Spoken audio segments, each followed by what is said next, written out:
Varicose వ్యాధితో బాధపడుతున్నారంట. తక్కువ ఖర్చుతో ట్రీట్మెంట్ కావాలి అనుకుంటే ఎవిస్ హాస్పిటల్ని సంప్రదించండి. నమస్తే రమ్మగారు. నమస్తే జయ. చాలాసార్లు కొన్ని సందేహాలు వస్తూ ఉంటాయి రమ్మగారు. కొన్ని ప్రశ్నలు, సందేహం కూడా అనకూడదు, ప్రశ్నలు. దేవుడు ఉన్నాడా? ఉన్నాడా? లేడు. లేదా లేడు. లేదు నిజంగానే ఉన్నాడు, ఏదో ఒక రూపంలో వచ్చి సహాయం చేస్తాడు. ఇలాంటి మాటలు వింటూనే ఉంటారు కదా. నిజంగా దేవుడు ఉన్నాడా అనే ఒక ప్రశ్న మాత్రం ప్రతి ఒక్కరిని వెంటాడుతూ ఉంటుంది. మీరేం చెప్తారండి? ఉన్నాడని చెప్తాను జయ. నేను దేవుడు లేడనుకుందాం, మనిషే ఉన్నాడు. మనిషే ఉన్నాడు. ఇప్పుడు నువ్వు మనం ఉన్నామా? మన చేతికి ఏ వస్తువైనా ఏదైనా ఇస్తే ఏమైనా చేయగలమా జయ? మనం ఏం చేస్తాం? ఏదైనా నేర్చుకుంటాం. పుట్టిన దగ్గర నుంచి మనం ఏదో నేర్చుకుని ఓ బొమ్మలు చేయటం, ఓ కుట్టడం, ఒక అలవాటు, ఏదైనా మనం నేర్చుకోవాల్సిందే.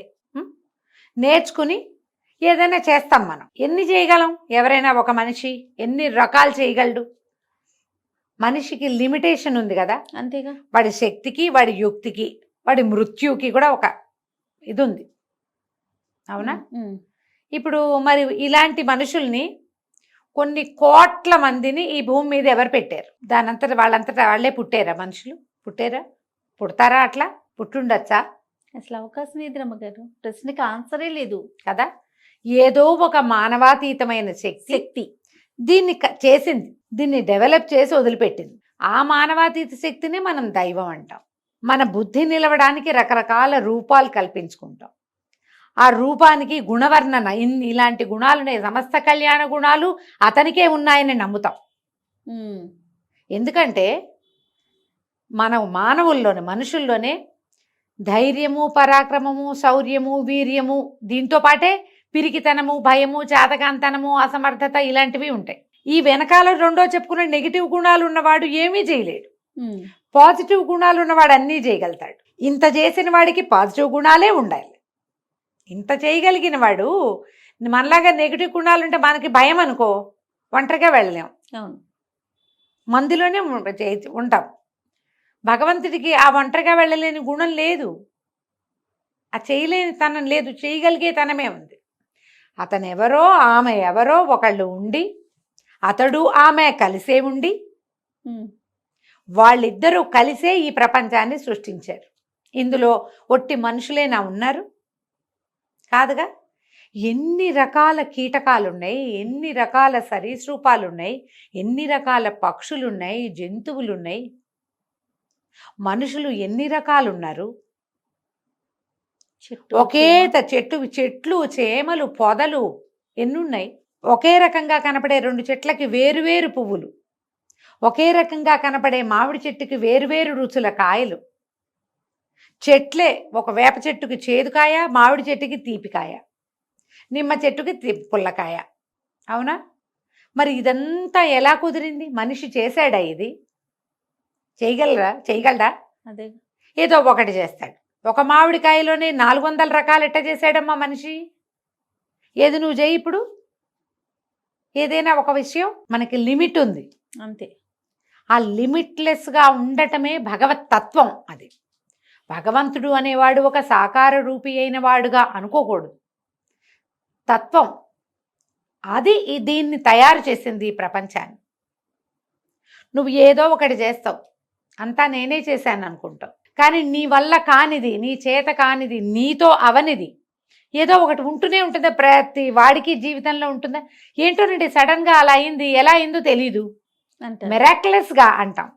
సడన్గా, యాక్సిడెంటల్గా, మిరాక్యులస్గా వాడతామా? ఇవి ఎక్కడి నుంచి పుట్టాయి? ఇవన్నీ ఎలా యాదృచ్ఛికంగా ఎలా జరుగుతుంది? ఆ ఎదృచ్చే భగవంతుడు. ఏది లేకపోవటమే, ఏ అవకాశము లేని చోట కూడా ఆహారం లభించడమే భగవతత్వం. తప్పించుకునే ఏ దారి లేని చోట అందరూ చచ్చిపోయినా ఒక్కడు బతకటం, అదే భగవతత్వం. ఆ ఒక్కడిని బతికించటమే. ఫ్యామిలీ అంతా పోయారు, ఓ తల్లి పిల్ల మిగిలేరు. భగవంతుడు వాళ్ళ యందు ఉన్నాడు, వాళ్ళని ఉంచదలుచుకున్నాడు, అంతే. ఇప్పుడు ఆ ఉంచదలుచుకున్న తత్వం వీళ్ళు ఎందుకండి వీళ్ళని కూడా బతికించి ఉంచడం? వీళ్ళు దుఃఖంగా ఉంటారు, ఆ దేవుడు వీళ్ళని కూడా తీసుకెళ్ళిపోకూడదా అంటారు మొదటి రోజున. కొద్ది రోజులు గడిచాక ఆ అమ్మాయి ఏ కల్పనా చావ్లానో అవుతుందమ్మా, ప్రపంచానికి ఆదర్శం అవుతుంది. ఆ కుర్రాడు ఏదో చాలా పెద్ద పదవిలోకి వెళ్ళొచ్చు, ఎంతమందికో ఆధారం అవ్వచ్చు, ఎంతో చదువుకోవచ్చు, లేదా చాలామందికి అన్నం పెట్టేలాంటి పెద్ద సంస్థను స్థాపించవచ్చు. మనం అలాంటి వాళ్ళని చూడము. వీడితో అది చేయించడానికి వాడిని బతికించి ఉంచాడు భగవంతుడు. అలా బతికించే తత్వమే భగవతత్వం. నీకు అవకాశం లేకపోయినా అవకాశం కల్పిస్తుంది భగవతత్వం. అసలు సంతానమే కలగదనుకుంటాం ఒక్కొక్కళ్ళకి. ఏ ట్రయల్స్ లేకుండా పెళ్ళైన 30 ఏళ్ళకి పిల్లలు పుట్టిన వాళ్ళని చూడమా మనం? భగవంతుడు ఉన్నాడు. పెద్ద యాక్సిడెంట్ కాస్తలో తప్పితే మొత్తం బస్సులో ఉన్న 40 మంది చచ్చిపోవాల్సిందే. ఒక్క రాయి పక్కకయ్యి ఇటుపడి బతికేస్తారు. పోయేవాళ్ళు ఎలాగో పోతారు. పోయేవాళ్ళు పోతారనుకో, బతికిన వాళ్ళు ఎలా బతికారు? ఇప్పుడు లేడని ఎలా అంటాం? ఆయనే కదా. ఇంత పైగా చూడు, మనం మానవ శరీరం తీసుకో, కన్ను, ముక్కు, నోరు. నోట్లో ఎంత ప్రపంచం ఉంది జయ. ఇన్ని పళ్ళ నోటి నిండా. ముందు పళ్ళ ప్రయోగం వేరు, పక్క పళ్ళ ప్రయోగం వేరు, వెనక పళ్ళ ప్రయోగం వేరు. ఇది ఒట్టి తినడానికేనా నోరు? కాదు. వీటికి అటు ఇటు దవడలు, మధ్యలో నాలుక, వెనకాల కొండ నాలుక.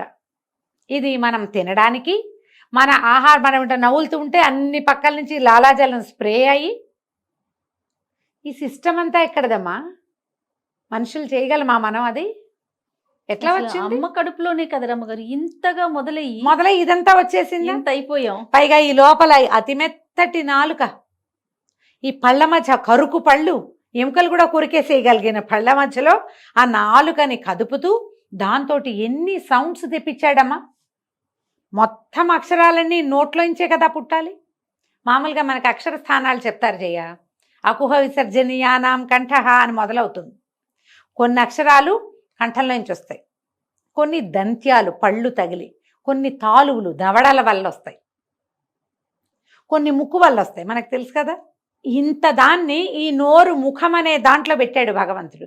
నువ్వు బతకడానికి కావలసిన లోపలికి తీసుకునే ఆహారాన్ని తీసుకునేది అదే నోరు.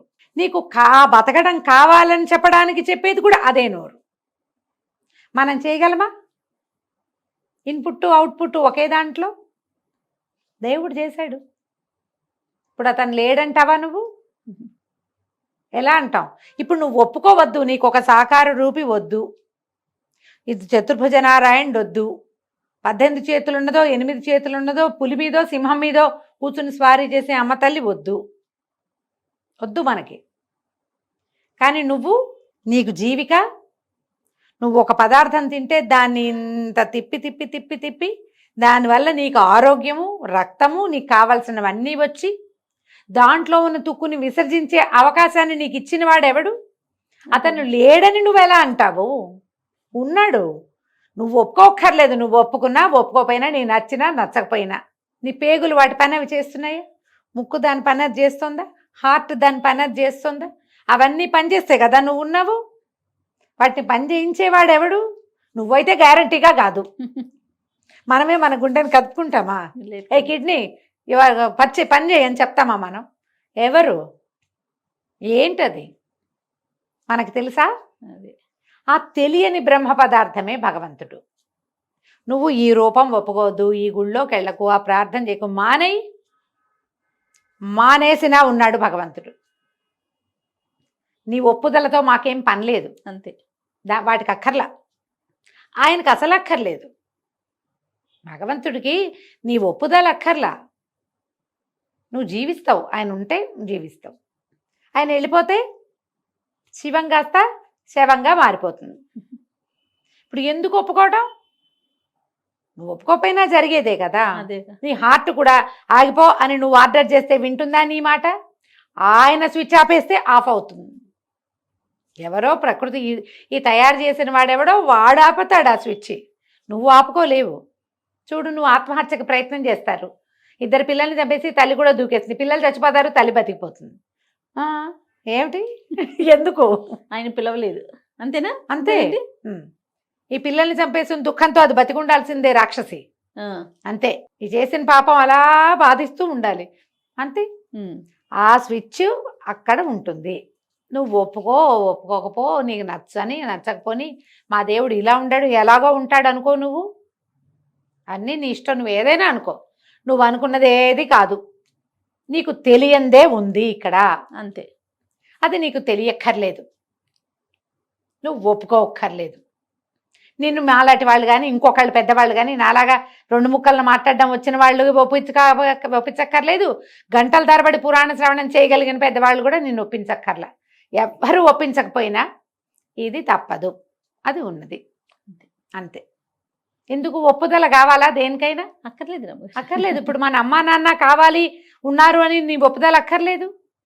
వాళ్ళు ఉంటేనే నువ్వు ఉంటావు, భగవంతుడు ఉంటేనే వాళ్ళు ఒకళ్ళు ఉన్నారు అది కదా. అది ఇంతే మాట. నువ్వు ప్రార్థన ఎట్లా చేస్తావు, భగవంతుడి కోసం నువ్వు ఏ ప్రయత్నం చేస్తావు, అవన్నీ నీవి, అవన్నీ మనవి కదా. అవును. ఎలా ప్రార్థన చేసినా, నేను నారాయణ అన్నా, నువ్వు ఇంకో శివ అన్నా, జయ శ్రీకృష్ణ, ఇప్పుడు ఎంతమందిని కొత్త వాళ్ళని కలిసాను, రాధే రాధే వాళ్ళు ఒకళ్ళు, జయ శ్రీకృష్ణ వాళ్ళు, జయ శ్రీమన్నారాయణ వాళ్ళు, ఇప్పుడంతా శ్రీమాత్రే నమః వాళ్ళు బోళ్ళంతమంది. ఏదన్నా మనము కాని ఒక అతీతమైన శక్తినే మనం తలుచుకుంటున్నాం. తలుచుకోకపోయినా అది ఉన్నట్టే. దీన్ని ఒప్పుకుంటే చాలు. అంతే.